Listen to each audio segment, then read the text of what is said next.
In this video, I'm going to teach you how to create and test a straight Ethernet cable. Here are the legends and color sequence of a straight Ethernet cable. Cut the UTP cable.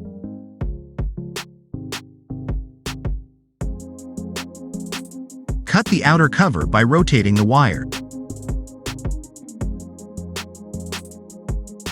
Arrange the wires according to the color legend.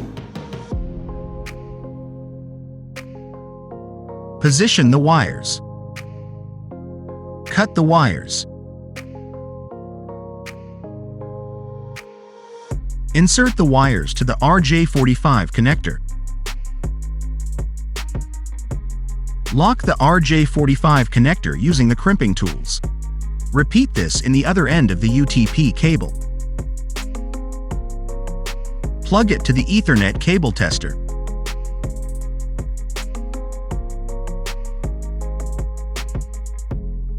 Turn the tester on. If the lights turns from 1 to 8, it means that the wire is good.